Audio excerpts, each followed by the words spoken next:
अगर आपको लग रहा है कि लाइफ थोड़ी लाइट फील हो रही है, लोगों से कनेक्ट करने का मन बढ़ गया है, आइडियाज आ रहे हैं और कुछ एक्सप्रेस करने की स्ट्रॉन्ग इच्छा हो रही है, तो हो सकता है कि आपका पर्सनल ईयर 3 चल रहा हो। हाय, आई एम डॉक्टर रूहानी चौधरी और आज हम जानेंगे कि न्यूमरोलॉजी के थ्रू हर साल प्रेशर का नहीं होता, कुछ साल एक्सप्रेशन, क्रिएटिविटी और विजिबिलिटी के लिए भी होते हैं। इस वीडियो में मैं आपको बताऊंगी कि personal year 3 career, money, relationship, health, business और आपके कार्मिक लेवल पर आपको क्या इन्फ्लुएंस देगा और कैसे इस साल फन और फोकस का बैलेंस रखना जरूरी हो जाएगा।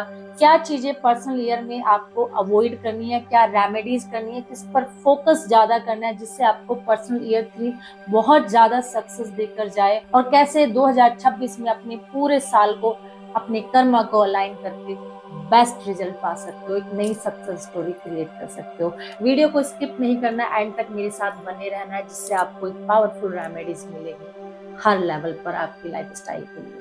और जो लोग न्यूमरोलॉजी को और स्ट्रक्चर वे में समझना चाहते हैं, रेकी को, क्रिस्टल्स को, तो आप मेरे मोबाइल ऐप डॉक्टर रूहानी चौधरी को गूगल प्ले स्टोर से डाउनलोड कर सकते हैं, जिसका लिंक आपको डिस्क्रिप्शन में मिल जाएगा। अगर आप चाहते हैं कि ये साल सिर्फ फन नहीं, फ्यूचर बिल्डिंग ईयर बने, तो वीडियो को एंड तक देखिए। चलिए शुरू करते हैं। पर्सनल ईयर 3 आपकी डेट मंथ को जोड़कर, पर्सनल ईयर 26 का 1 जोड़कर जो ईयर नंबर, सिंगल नंबर आएगा, वो आपका पर्सनल ईयर है। पर्सनल ईयर 3 वो साल होता है जहां लाइफ धीरे धीरे फिर से बाहर की दुनिया की तरफ खुलने लगती है। अगर पर्सनल ईयर 2 में आपने इमोशनली अलाइन करना सीखा था, तो पर्सनल ईयर 2 में वही इमोशंस, एक्सप्रेशंस मांगते हैं। ये साल रिलीज का होता है, दबे हुए थॉट्स, इमोशंस और क्रिएटिविटी अब बाहर आना चाहती है। जहाँ पिछले साल साइलेंस था, यहाँ वॉइस आ जाती है।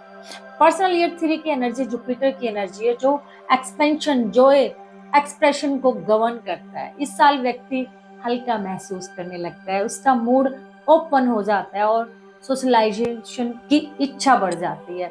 आइडियाज आते हैं, इमेजिनेशन तेज हो जाती है और बोलने, लिखने या क्रिएटिव करने का मन करता है। ये सुपरफिशियल हैप्पीनेस नहीं होती है, इनर प्रेशर रिलीज होने की खुशी होती है। साइकोलॉजिकल पर्सनल ईयर 3 रिलीफ का साल होता है। पिछले 2 सालों में जो हैवीनेस जमा हुई थी आपके अंदर, अब लाइफ उसे बाहर निकालने का मौका देती है। व्यक्ति ज्यादा एक्सप्रेसिव हो जाता है, अपनी फीलिंग्स शेयर करना चाहता है और अपने आप को हाइड करना मुश्किल लगता है। लेकिन जो लोग अब भी इमोशंस दबाए रखते हैं, उनके लिए ये साल एंजाइटी और रेस्टलेस ला सकता है। कार्मिक लेवल पर पर्सनल ईयर 3 एक्सप्रेशन कर्मा को एक्टिवेट कर देता है। लाइफ चेक करती है कि आप अपने ट्रुथ को कैसे एक्सप्रेस करते हैं, क्रिएटिविटी के जरिए, वर्ड्स के जरिए या बिहेवियर के जरिए। जो लोग ऑनेस्टी के साथ एक्सप्रेस करते हैं, उन्हें विजिबिलिटी और एप्रिसिएशन मिलती है, और जो लोग मैनिपुलेशन और एग्जैजरेशन के साथ काम करते हैं, उन्हें मिसअंडरस्टैंडिंग और बैकलैश का सामना करना पड़ता है। इस साल सबसे बड़ी गलती डायरेक्शन होती है।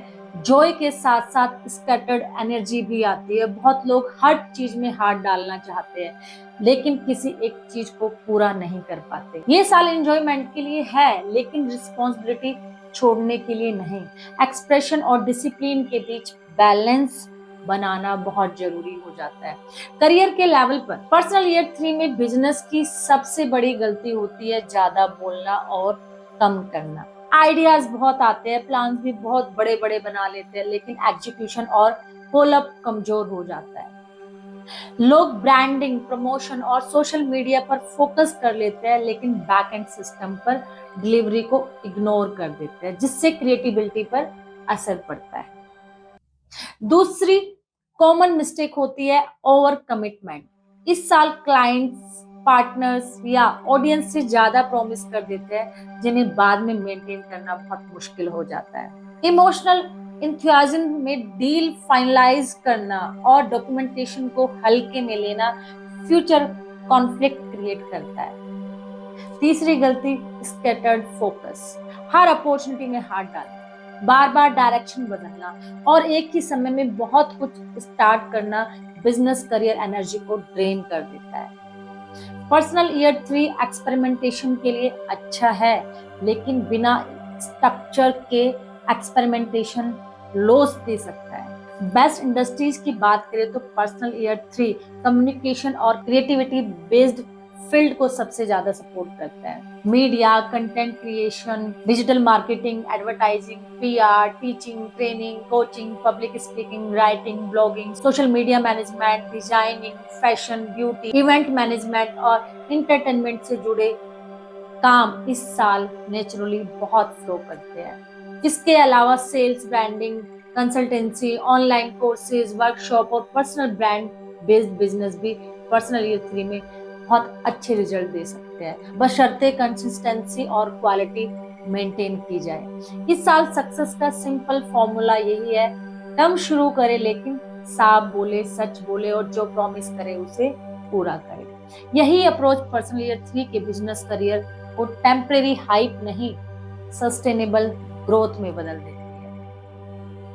लेकिन ओवर प्रॉमिसिंग और अंडर डिलीवरिंग से बचना जरूरी है, क्योंकि क्रेडिबिलिटी जल्दी बनती भी है और जल्दी टूट भी जाती है। रिलेशनशिप में ये साल हल्कापन लाता है, फन, लाफ्टर और इमोशनल बॉन्डिंग बढ़ती है।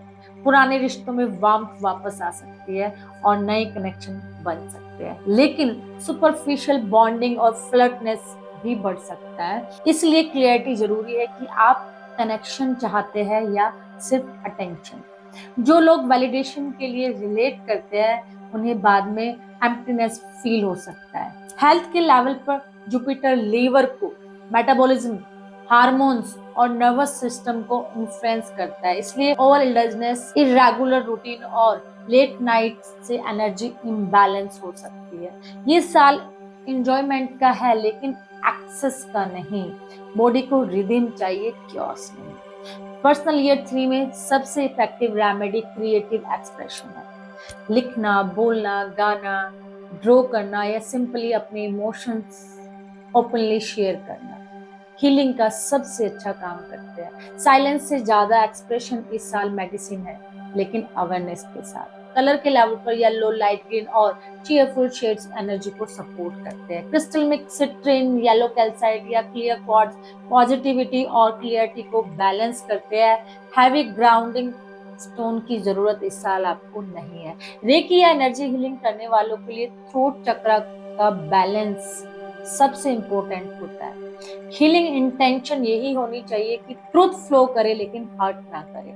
ब्रीदिंग में जेंटल डीप ब्रीदिंग या हम्बिंग ब्रीद बहुत हेल्पफुल रहती है, क्योंकि साउंड वाइब्रेशन इस साल बॉडी माइंड को अलाइन करता है। और आप नॉर्थ ईस्ट को क्लटर फ्री रखें और वहीं बैठकर आप मुद्रा या मेडिटेशन कर सकते हैं। आकाश मुद्रा, ज्ञान मुद्रा शॉर्ट ड्यूरेशन के लिए बहुत यूजफुल रहेगी, खासकर बोलने या रिकॉर्ड करने से पहले। इससे एक्सप्रेशन क्लियर और कॉन्फिडेंट रहता है। Spiritually personal year 3 inner child को हील करता है। ये साल पूछता है कि क्या आप बिना गिल्ट के खुश हो सकते हो। जॉय को डिजर्व करना सीखना इस साल का सबसे बड़ा लेसन होता है। जो लोग हैप्पीनेस को भी स्ट्रगल से जोड़कर देखते हैं उन्हें इस साल डिस्कम्फर्ट हो सकता है। पर्सनल ईयर 3 लाइट जरूर लगता है लेकिन शैलो नहीं है। ये सोल को रिमाइंड करता है कि लाइफ सिर्फ ड्यूटी नहीं, सेलिब्रेशन भी है। ये ईयर कहता है कि आप अपने ट्रूथ को खुले दिल से एक्सप्रेस करते हैं तो यूनिवर्स आपको सुनता है। और अंत में अगर आप पर्सनल ईयर 3 में हैं तो खुद को विजिबल होने की परमिशन दीजिए। अपनी आवाज दबाइए मत, लेकिन उसे जिम्मेदारी के साथ इस्तेमाल कीजिए। जॉय को वेस्ट मत समझिए, ये फ्यूल है। ये साल आपको यही सिखाने आया है कि जब आप नेचुरली शाइन करते हैं तब लाइफ भी आपके साथ मुस्कुराने लग जाती है। मैं कामना करती हूँ कि पर्सनल ईयर 3 आपको क्लियरिटी के साथ एक्सप्रेशन, लाइटनेस के साथ रिस्पॉन्सिबिलिटी और हैप्पीनेस के साथ पर्पस दे। आपकी आवाज सुनी जाए, आपकी क्रिएटिविटी बहने पाए और आपकी खुशी किसी गिल्ट के बिना खिल सके। और आप पर्सनल ईयर 3 में इतना एक्सपेंशन करें, इतनी सक्सेस स्टोरी क्रिएट करें कि 2026 आपका ईयर बन जाए। इसी शुभकामनाओं के साथ आपको 2026 की बहुत बहुत शुभकामनाएं। और अगर आप मेरे चैनल पर न्यू हो तो चैनल को सब्सक्राइब करना ना भूलें, जिससे कि पर्सनल ईयर 4, 5, 6 जो भी आपके नियर डियर का बनता है, आप सबसे पहले वो वीडियो आपके पास आ जाए। तो मेरे साथ बने रहने के लिए thank you so much. Channel subscribe करना ना भूलें, बेल आइकन को हिट करें।